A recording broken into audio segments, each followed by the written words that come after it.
Okay, guys, welcome. Catholic National Athletic Association, the future of high school athletics, part 2, and on the Catholic campus. Really going to focus on return to play, return to participation, return to compete.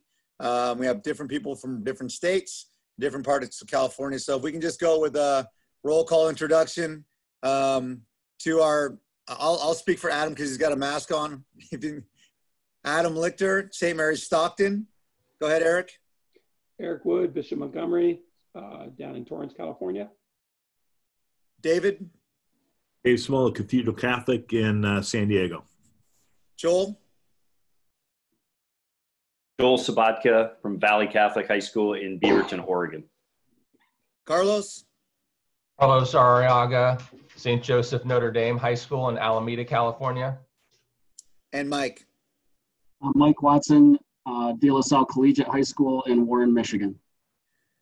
All right. Appreciate everybody coming on. And Adam is legitimately checking kids in on his RTP as we speak, as we look at the sky. So I'm sure he'll be in and out. Just wanted to welcome everybody and just, just remind everybody the Catholic National Athletic Association. This is part of a bunch of different webinars and different topics that we're beginning to expand as the world is changing. Ultimately, the same mission is there. Catholic schools working with Catholic schools to help each other be the best they can be. The focus today would be the RTP policies that you have in play on your campus right now and try to talk about different best practices and different situations that you've learned in the last 2 or 3 weeks, and maybe you're not even going and you have some questions on what's happening right now and what sports. So I think the best way to kind of do is kind of go around the horn and it just let people know what you have going and what you don't have going on, and then we can kind of just piggyback off that and kind of group share different ideas. I'll just be quick since I'm talking. At De La Salle High School, we still focused on our fall varsity sports only, just for simplicity. We've been going, I think this is week 3. We started June 8th, I believe. I would say this, things have changed. We've definitely have changed our mindset a little bit with where we want to go and what we want to do. We will definitely try to increase in July.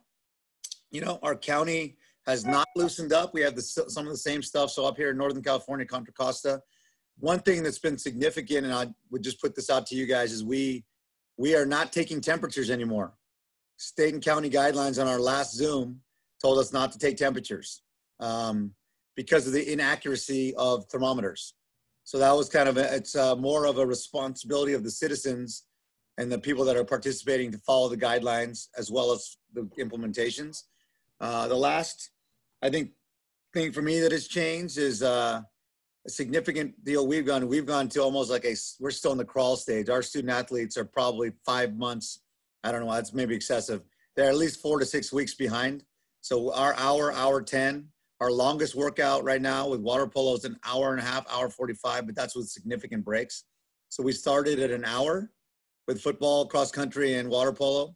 And then I think we're up to about an hour and 20. In July, we might go to 2 hours. Everything's still outdoors. So that's kind of the NorCal, in our pocket, what we're doing today.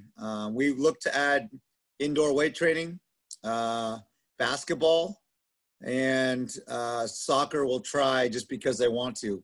We give priority to our fall sports first. Our biggest conundrum, I think, moving forward is if we let lower level folks go in July, given the fact that we don't know if we have sports yet. So that's kind of where we're still leaning on whether or not how big we want to go with this, because right now we have programs checking in 7:30 to 3:30. We start getting bigger, given space and facilities. That's going to be one of our issues. So that's kind of from De La Salle High School. We can go around the horn. I don't want to take up too much airtime. I know people want to listen. So if we just want to go around, if anyone wants to jump in and add some different thoughts or questions, go ahead. I'll go ahead and go. I'm on the other extreme. We have not started anything yet. We're in Alameda County here in California, and they've been pretty restrictive on what's been allowed. It wasn't until last Friday where they opened up what they list as outdoor fitness And so I had sent off an email to our leadership to say, hey, what can we do?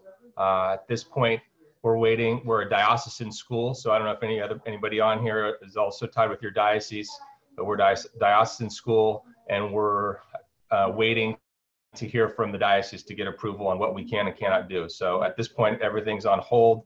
Kind of want to follow. What I'm preparing for is a follow kind of a similar model. What Leo mentioned is, our workouts outdoors, and just start there. We're limited on facilities, so we have one gym, a very small weight room. So I don't foresee that taking place anytime soon. So we're gonna have to find and get very creative on where we're gonna go. So it's still unfolding. Anybody else? So down here. Go ahead, David. Go ahead, David. Yeah, we're into our first week. We're also diocesan school. Our health orders have been a pain to work through. They said that they open up day camps, and in the health order, it says that we have to, there are no sports. So we have modified all of our plans. We sent it into our county health, showed them what we were going to do, and told them that we were just doing conditioning type workouts, but we have no athletic, sports specific activities going on. So everything's either in the weight room, and we have an enclosed weight room, and we've been able to work that out. It's been difficult at best to work with our county to find ways to do it correctly, because the county does not want to put their neck out on the line to say, yes, you can do that. So they're putting the liability back on the school. And so our diocese finally met and discussed and allowed us to go. So we started on this last Monday. Right now I have just fall sports. We have cross country, we have cross country, football, and water polo. And they all seem to, we're so far so good. Now, David, did you have to get some approval from the diocese or have something signed off, and what type of waivers or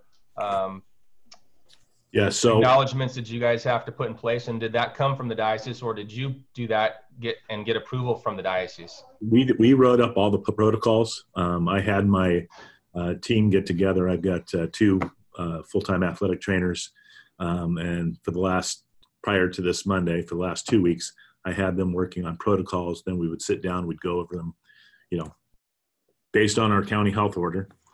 We had to try to match that as best as possible. We finally put that together. And when they opened us up on this last Friday and said, okay, we'll look at it, we sent our protocols to county health, and they approved them. That afternoon, we sent them to the diocese, and the diocese looked at it. And I think because they rely on county health, and county health gave it the thumbs up, the diocese said, okay, go ahead and go. Hey, David, can I ask, this is Adam from St. Mary's, can I ask, how'd you guys get in the weight room? Did you guys get, I mean, because we can't use equipment yet. Can anybody else use equipment? So you can, Leo? Yep, our county, Okay. and Mike's shaking his head in Michigan there too as well. So shared equipment as long as disinfected before and after.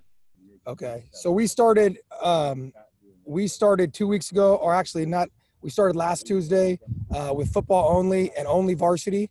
I'm just to test the water. I'm out here, as you see right now, our basketball team's going. They're doing check-ins right now. I had water polo. They started at 7:30. And then I have volleyball coming in at 9. So I have every team starting to be involved now, which is good. It's just conditioning only.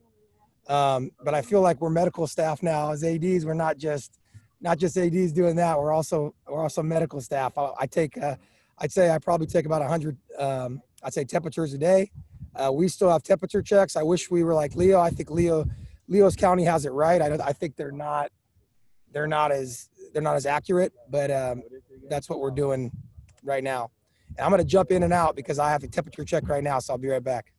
No problem. Anybody other have any other comments and updates on the program or questions? And we could talk a little bit more nitty gritty, but I think we're just going with an overview and seeing where people are at and the temperature. Hey, Leo, I think one thing is that as far as each one of our counties are going to have a different health order, and you just have to abide by whatever your county is doing. For instance, with us, we are doing weightlifting right now. We're also allowed to do that cleaning before and after, and we're actually separating I don't know if anybody else is doing that. We've got pods of 12 that we're working with, and we're allowed to do that through our county health order. And so we have a group of 12 kids. When that pod is done working out, they wipe down the whole gym. As they leave, our strength and conditioning coach goes over it again, and then the next pod comes in to work out. And so we do that. We have on our football team, we have 6 pods that go through.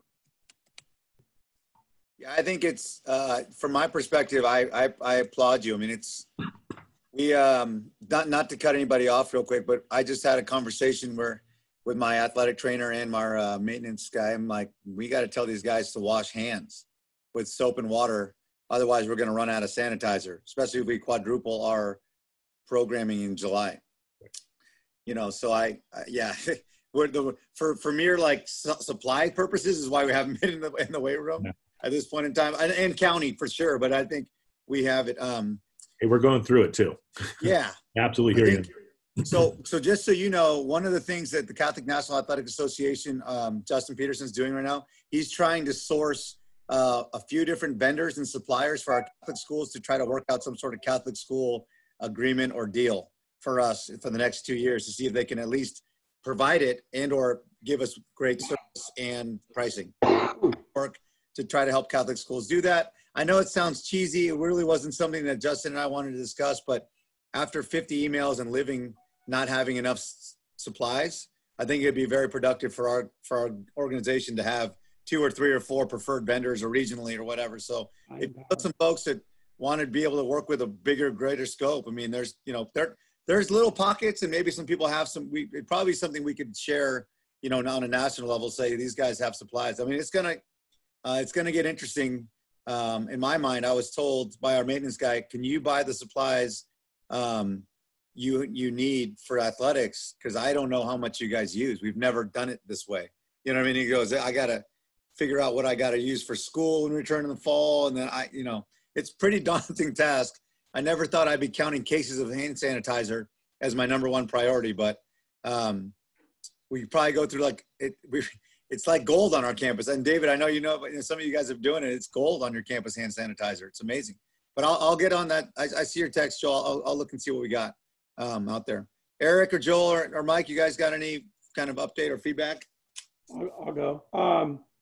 Down in LA, at least for us right now, it's hit and miss with schools. In our association, we've got 3 schools that have started back up. One school is going with football 2 days a week, volleyball 2 days a week, and cross country 2 days a week. They have a check-in station. They do temperature check. They do the questions before they can even do anything. There's no equipment. We're still the only thing we're allowed to do is conditioning so far. I know a couple of the other schools have started football. We're in dead period, so we're done this week. But our principal is saying nothing right now. He's still nervous about opening up. He's kind of worried about all the numbers, and a lot of the schools in our area are not doing anything. They're completely shut down.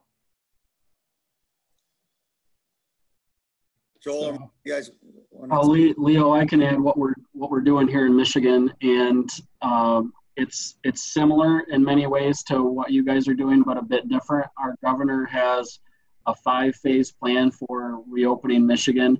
Our state high school association has basically their plan is in 3 phases. So our governor has opened up the Upper Peninsula and Northern Michigan to both indoor and outdoor activities with no competition. So across the state, it's 6-foot social distancing.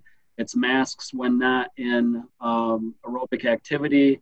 And we work out outside with equipment, but we can't have lifting groups because of the social distancing. So it's individual, either plate work or dumbbell work or whatever, that are sprayed down after each time. It's limitations of 100 students at a time, only outdoors again. So we're in phase 2, a modified phase 2 of our state plan, and the governor is in our areas in phase 4. So it's hard to kind of match up those phases, but we don't have any indoor things going on right now across the state.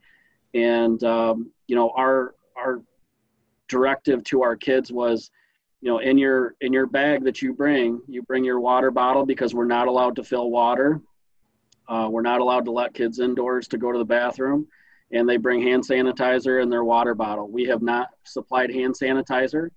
And our process for checking kids in is a statewide process where we do take their temperature right now, but I agree with you guys. We've had to learn some lessons about how to take temperature and where to take temperature, where the touchless thermometers are not subject to the weather or the sun. So we have a five-point questionnaire that we have. We mark it in final forms, so we can immediately send any excluded kids notice home for excluded kids. And that's pretty much what we're doing right now. Our next step would be to open up indoor workouts and a 3 to 6 foot social distancing. So we're waiting on our governor's plan on June 30th. She's going to make some announcements with regard to return to school activities and possibly a release of competition for certain sports, and that would be dictated by our state high school association. Well, you're going to get all the California kids, because they don't like California, because we're not going to have sports this year. Joel, what's going on in Oregon, Joel? And then we'll move to a different. Joel, anything in Oregon? You're muted. There we go. Sorry about that. We haven't started anything yet on our campus. There's several counties in Oregon that have the Portland area, which is Multnomah County mostly, and also Washington County, where we are, and Clackamas County.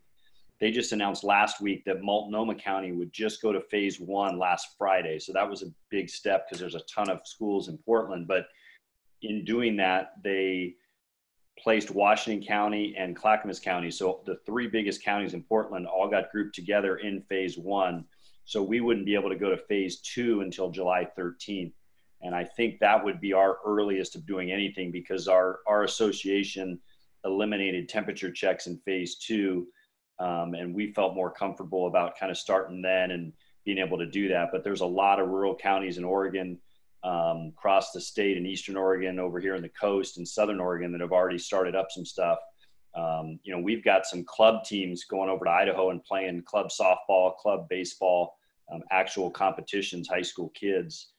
But I don't think our campus is a little unique. I've mentioned before, we have a nursing home, and the Sisters Convent is on the campus, and, they're not real excited about, jumping right back into things, which, we understand. So if we do anything, it's going to be starting mid-July. And I think our thought right now is, like you're talking about, is conditioning, and maybe even starting with kids being able to sign up for different groups. Jesuit in Portland was going to do this too, where you could do some speed and agility conditioning with any kid could sign up and just have certain coaches lead that, rather than get real specific about sports. And we're pretty small, so it might work better that way, just to get them back into shape. I don't think our kids have been doing a ton of stuff.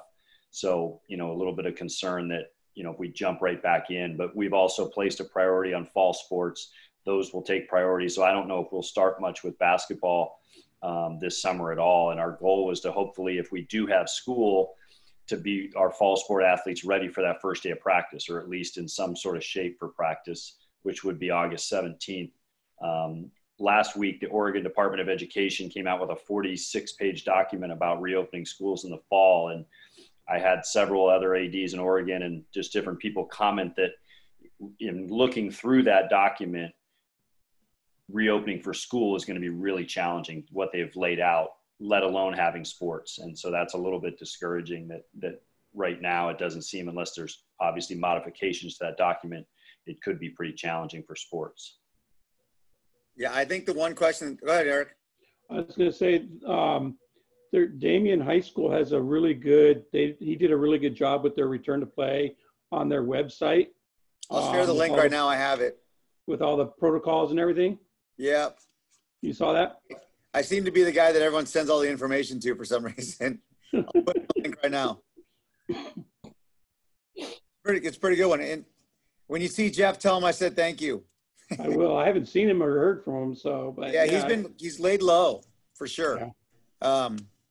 One of the things I think that's come up for everybody, and I appreciate everyone's update, and it sounds like we're learning from each other now, is school determined when a student athlete or student, I guess, or coach tests positive. Does anybody have protocol? So I'll start off with, I was on the phone this morning with St. Thomas Aquinas in Florida. He goes, the kicker that played against you tested positive. And I said, oh, that's too bad. And they really didn't know. He called me to see what we're doing, if that ever happens and what we have in place. We obviously have our RTP document, and medical people have scrubbed it.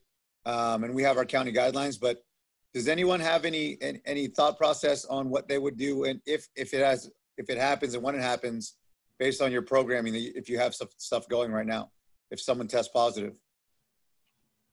I think we'd be completely shut down.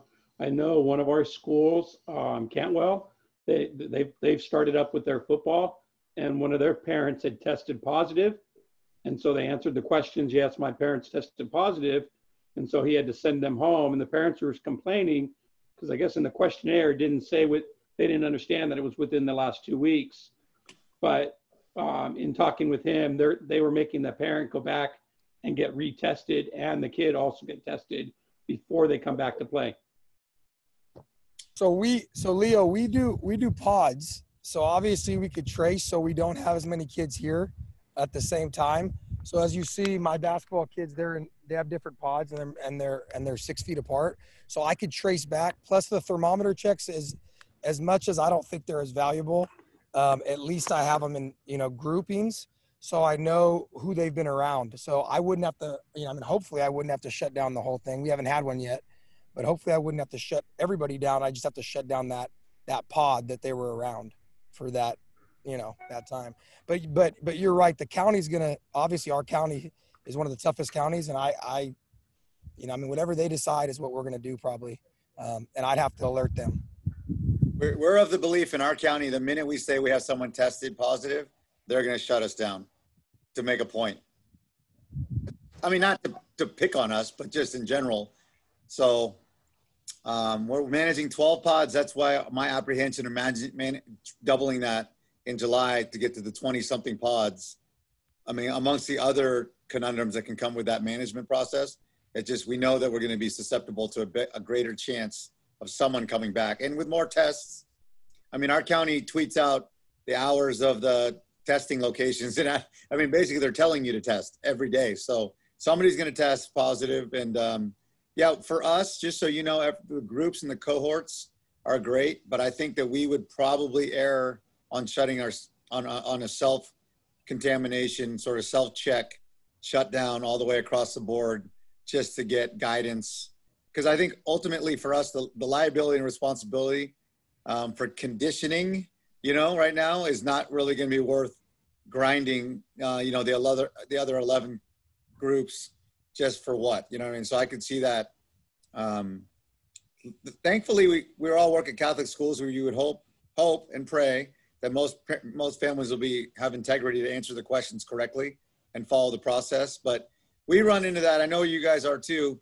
We can't control. Our biggest complaint is we can't control what they do off our campus, and what they're doing off our campus is way more radical and way more risky than what they're doing. We know that they all go to Jamba Juice as the group after, and parents are okay with it. It's like, we can't stop them. We're not going to drive them home. So I think one of the biggest challenges that De La Salle's facing is how do we educate? How do we continue to work with our families to eliminate and remind them? We're going to do another all program Zoom for the next, so next week, and some this week will be all program Zooms going over policy, protocols, procedures, what has changed, what has not changed, kind of a state of the union.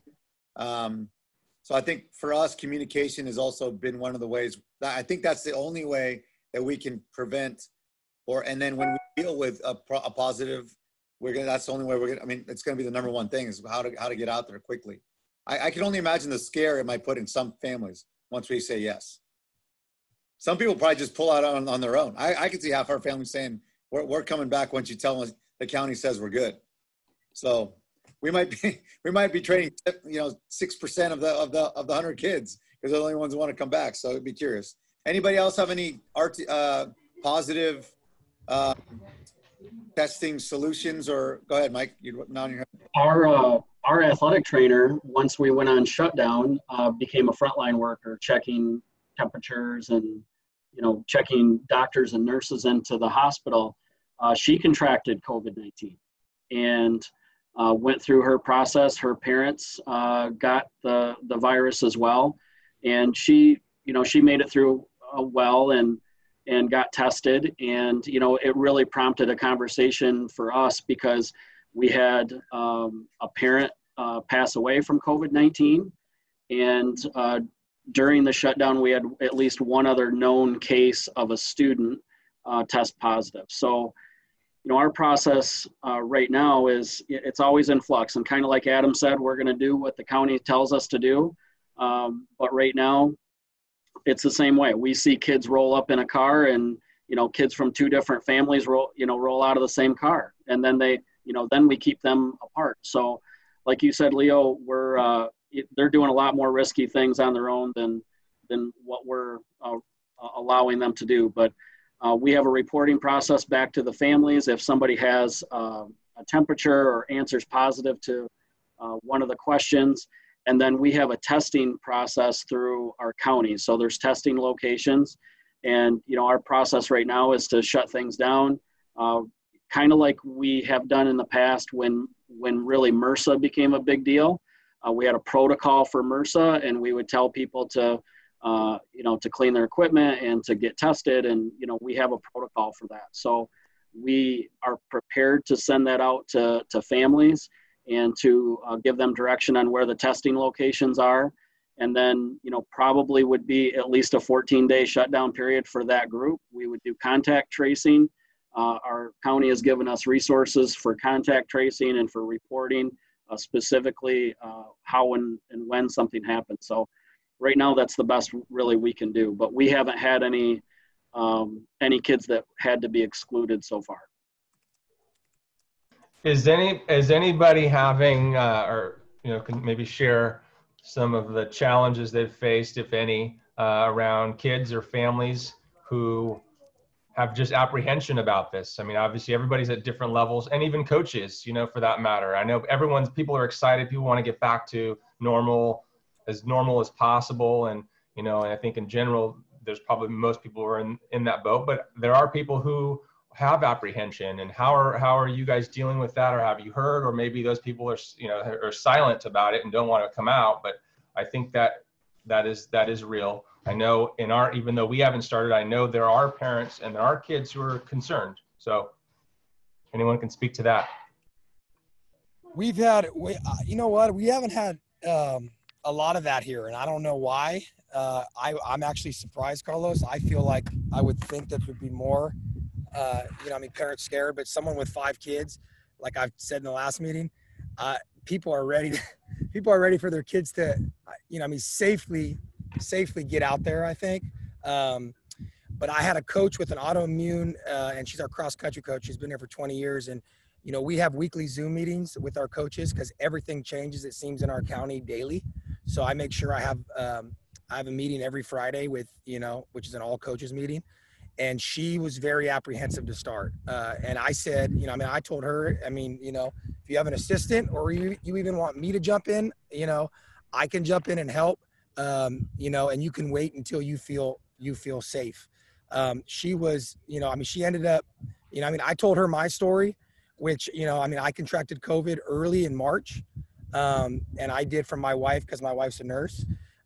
And while we were quarantined for 20 days, which I think, that killed me as much as, COVID did, as far as, it's tough being in the house, for that long. So, you know, I think she heard my story, and, you know, I said, you know, I mean, if you're safe, I had my wife speak as a nurse, and I had a few ER doctors speak about, about safety. And I think I'm going to do that, you know, as a parent meeting as well in the future for our athletes, about safety. But, no one gets cut. I mean,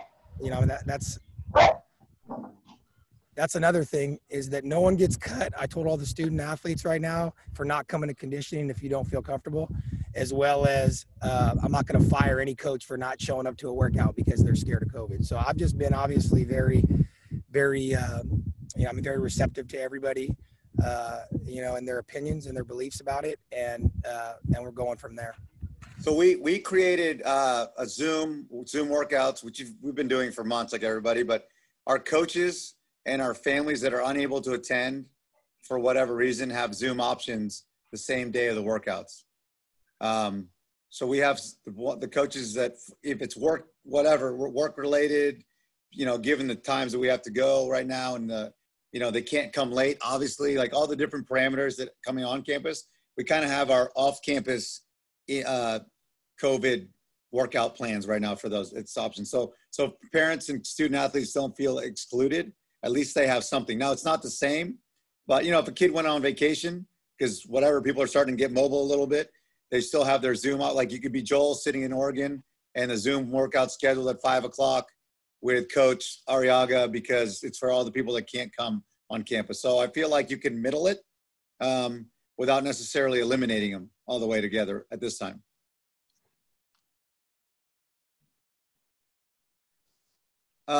We've had some coaches express concern, Carlos. I was just going to say, just based on what you guys were saying, knowing the last couple of months that kids haven't been social distancing amongst themselves, and we've had some coaches that have been, and they were, pretty tentative about getting back in the gym or jumping back in. I mean, I have had several coaches express that to me. Yeah, I don't mean to steal this one.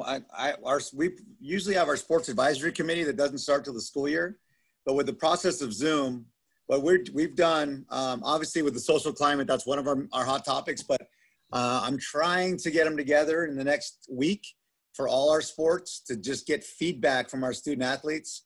I mean, it's hard right now when you're talking like this as a coach. You don't really have the relationship you used to have. So I'm trying to get our sports advisory committee and our head coaches together on a Zoom to talk about their feelings of what has exactly happened to this point. Does that make sense? Like, give us feedback. Tell us what the golfer's thinking. The golfer's like, I don't really care. I go play golf every day on my own. If nothing has changed, I'm good, But at the same time, I think one of the things that we've lost sight of is not lost sight of, but just we've had to mitigate the storm of how do we keep that connectivity and get the feeling and impression of what the student athletes are going through and thinking. Because even now, as you know, the people that have workouts, they're not talking to each other, right? It's like, I only have an hour and 7 minutes. Get away from me, 7 feet, 12 feet, 100 feet. So it's kind of odd. And we're trying to get feedback from our students, because ultimately it's their program, right? It's their school. And I do think that's one of the ways that we try, Carlos, to your point, we're trying to figure out what is in the families' minds and what's in the student athletes' minds. And we're focused on so much planning. We haven't, and which is good, but I don't think we had an opportunity to take a pause and say, hey, how did that go the first week? You know what I mean? Other than hey, yeah, it was good. We got a lot of smiles. Kids love seeing their friends, but I'm curious to see how long some of these sports go and are motivated without knowing what the future is. You know what I mean? Like, how long am I going to break my hump out there in 95-degree heat, for 4 weeks, and for what? So that's kind of, to your point, Carl, I think we've kind of hit it in different ways, but those are definitely the questions I think we're all facing. Are we delivering the accurate program? And I keep going back to, in a Catholic education, we're educating mind, body, soul, and the whole well-being of that person. So I'm hoping that the difficulties that we're dealing with here at our school at De La Salle are adding value and hopefully contributing to making kids really love our school and being a part of it. And right now, we just don't know. Who really knows what a 17-year-old's thinking after he does an hour and a half workout with his coach with a mask on and having to get temperature checks and all that stuff. I could foresee some of our kids quitting, and I wouldn't blame them. It's hard, you know. You're just running. If you're just running the track, and you're like, wait, at some point in time, what is the point of this? So I think that's kind of one of the things I kind of put that guys there as a like last topic. And my tip is try to find out what the student athlete thinks right now. And I don't know the perfect way to do that, you know, but they definitely are. They are doing the programs that we're all putting together. But, you know, who really knows what people want? Some of it's what do parents want, right? So you're kind of mitigating what is the best for everybody involved. Our athletic training staff told me if we go add this double the programs, we're literally going to be going 12 hours a day in July. And I'm like, oh, that's going to be tough. So we're going to lose athletic trainers, you know, in their mind mentally. And then coaches, you know, it's going to be, you know, and I appreciate you guys coming on here because I think it's great for us to talk and listen. But anybody has any ideas on how do we motivate our student athletes and coaches, you know, to Carlos's point, how do we connect with them? Maybe that's part 3, you know, what are we doing for our coaches? What are we doing for our student athletes to get them going? But I don't want to talk too long, but that's just kind of where we're at right now at De La Salle. Well, one thing you guys might want to consider if you have time after this, I just came across it this morning, is the Aspen Institute project. I think they have a reimagining sports webinar that's going to take place at the top of the hour here. If you want to jump on it, I think you can register pretty quickly and get the link to it. Let me see if I can. Can you share that? Yeah, let me do that. Let me pull it up right now and share that in the chat. But I think that would be something to take a look at. I'm interested in to see what people say about the future of reimagining sport. Let me see if I can find it. No worries. While you're looking for that, before we, you know, it's 8:40. I know people got to go, but let's finish with a couple things. Let's not finish with a negative, but I guess last thoughts on the future of high school athletics at a Catholic school. I mean, positive or negative. I don't want to say it's all negative right now, but and then finish off. We'll go around the horn with one tip that you picked up, you'd recommend for other athletic administrators, you know, to use that you found valuable. It could be very simple, but you know, so I don't know. Round the horn, anybody with the future, you know, Oregon, we have Oregon, California, and Michigan on here. What do we think? Well, Leo, I can start. One of the things that we focused on with our coaching staff is really preparing the kids for a level up and a level down. So a second wave has hit every single country that has had COVID-19.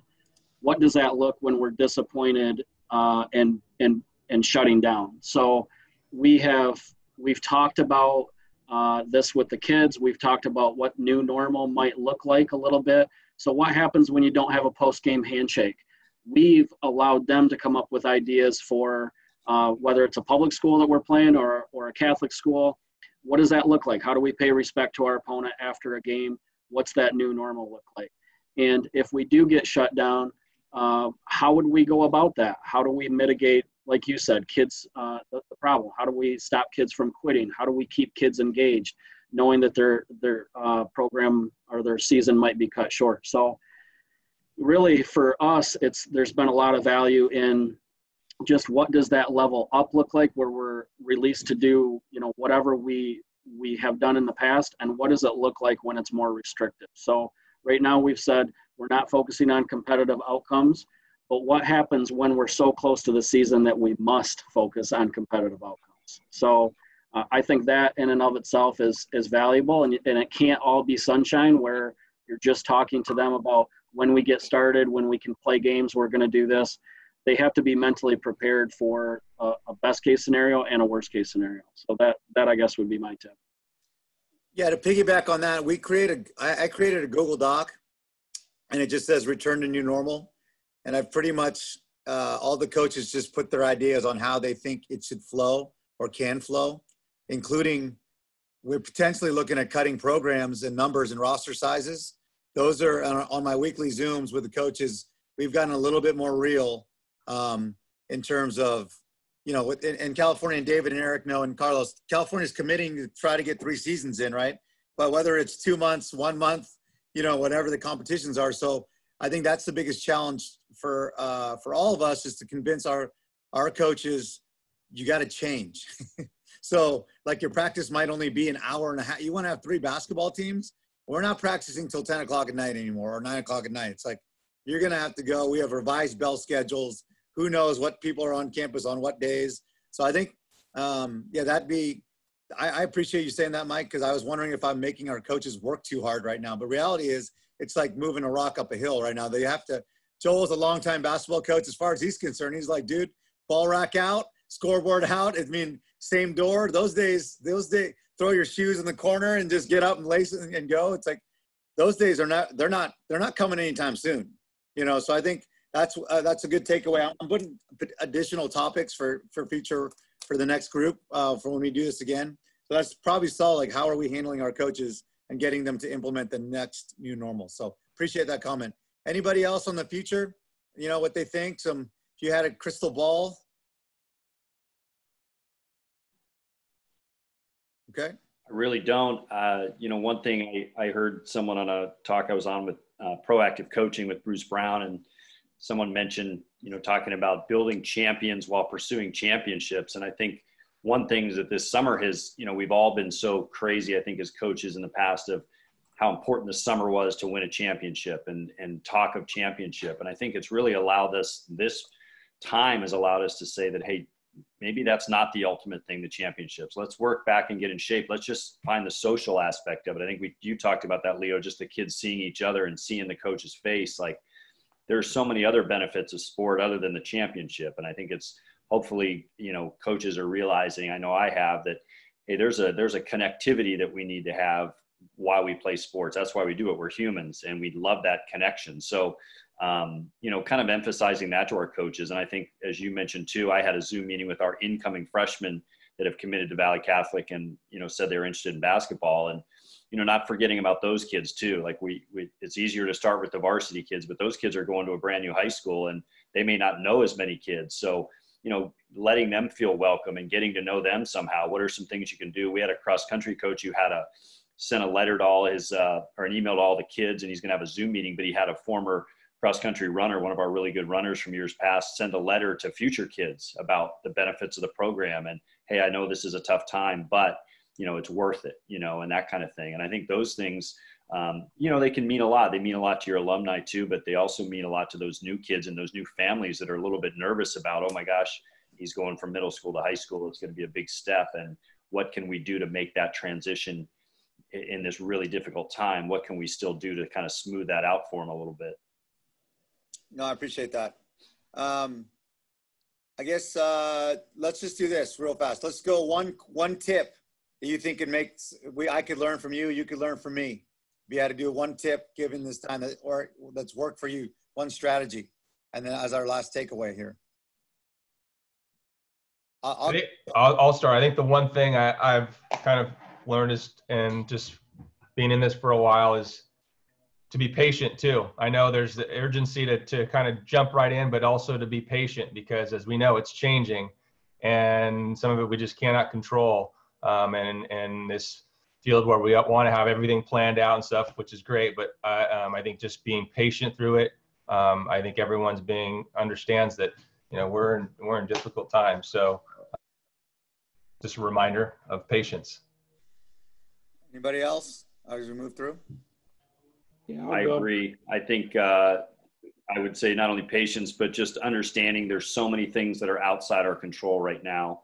And that everybody understands that we're doing our best, you know, that we're doing our best, number one, for safety and number two, for our schools. And so, you know, everybody needs to understand that, because there's such a wide range of people on the spectrum as far as whether they feel like how serious this is or it's not serious, but just understand that, you know, our school's making the best decision for our students and our coaches' safety, and that we're going to continue to do what we can to grow as a school and as a campus. I'll add to that. We've had a lot of talks about how our schools are different as Catholic schools and how they have to be different as Catholic schools. And with, you know, the goal of touching hearts and teaching minds, we have to go to a deeper level with these kids. So it's no secret. It's no one thing that you can learn, you know, that we do. Everybody should know it. We have to communicate constantly to the kids, tell them that we love them, show them that we love them, make it fun for them when we can make it fun for them. because that is a differentiating factor.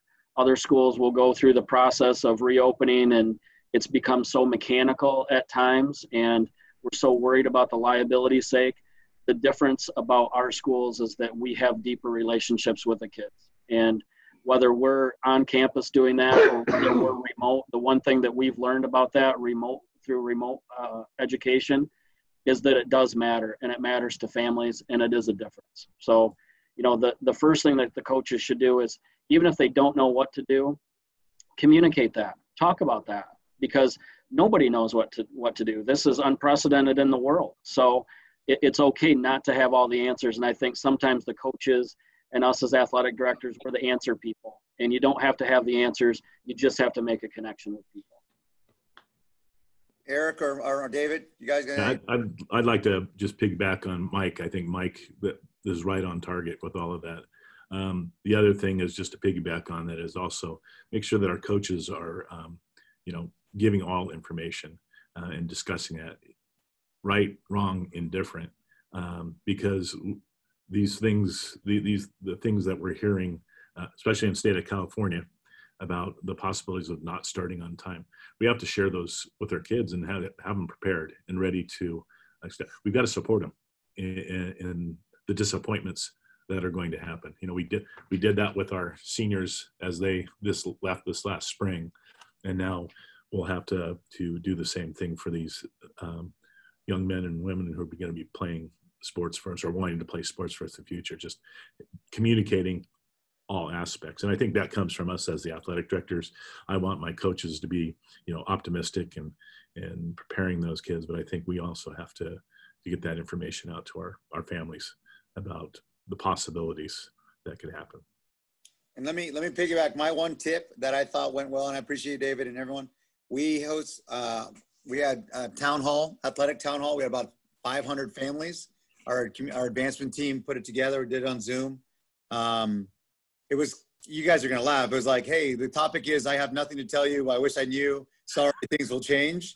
However, the feedback was phenomenal. The honesty, the messaging. I thought, so if you have an opportunity to do some sort of larger Zooms, a town hall scenario at this time. And I have one scheduled because California 7/20 is a big date, right? For us, July 20th. So we have one on schedule for 7/21. I still don't know what to tell you. But I think the fact, to your point, Mike, that the fact that the connection's there, that we're at least offering an opportunity with Q&A and sort of deal led by that, and with the technology. If you have an opportunity to do some town hall meetings, we're doing it on the academic side, we're doing all kinds of different town halls, but from an athletic perspective, I felt like it also eliminated me having to reply to 5,000 emails. So by saying, here's the top 10 questions you're getting, and it also brought to light some questions some parents had that we never thought about.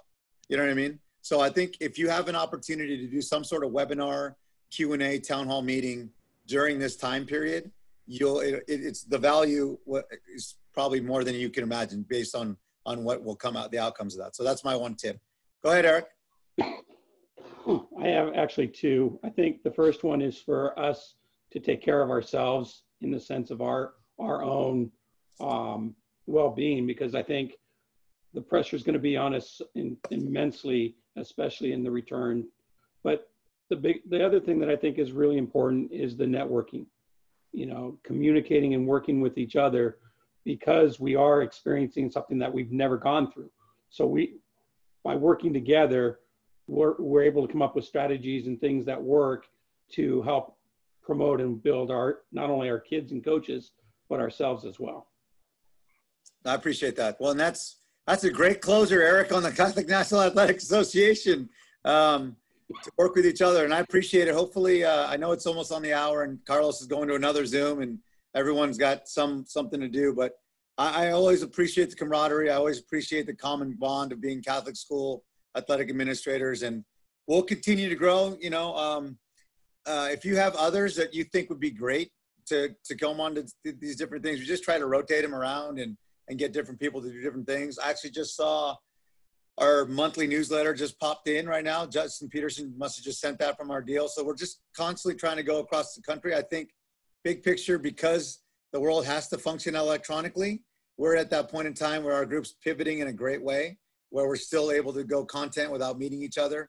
In theory, this week was supposed to be in Atlanta.